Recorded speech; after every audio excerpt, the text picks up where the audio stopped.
നമുക്കൊരു കഥ കേട്ടാലോ? ഒരിടത്ത് സരസ്വതി എന്നൊരു പെൺകുട്ടി ഉണ്ടായിരുന്നു. എല്ലാ പെൺകുട്ടികളെയും പോലെ ഒരുപാട് സ്വപ്നങ്ങളോട് കൂടിയാണ് അവൾ അവളുടെ വിവാഹ ജീവിതത്തിലേക്ക് കടന്നത്.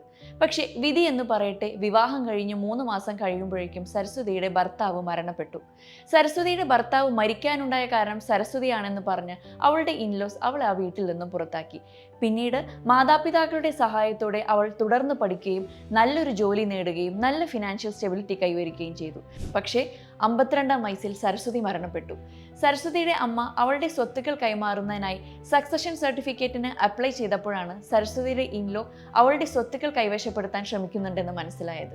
ഇതിന് എഗെയിൻസ്റ്റായി പെറ്റീഷൻ കൊടുത്തെങ്കിലും ഹിന്ദു സക്സഷൻ ആക്ട് 1956 പ്രകാരം കോടതി ഭർത്താവിൻ്റെ സഹോദരിക്കും അവകാശികൾക്കും സ്വത്തുക്കൾ നൽകി. ഞാൻ ഈ പറഞ്ഞത് ഒരു കെട്ടുകഥയല്ല, 2009 ശരിക്കും നടന്ന ഒരു കേസാണ്. ഇവിടെ സരസ്വതിക്ക് പറ്റിയ തെറ്റ് എന്താണെന്ന് നിങ്ങൾക്ക് മനസ്സിലായോ? എന്തായിരുന്നു സരസ്വതി ചെയ്യേണ്ടിയിരുന്നത്? താഴെ കമൻറ്റ് ബോക്സിൽ കമൻറ്റ് ചെയ്യൂ.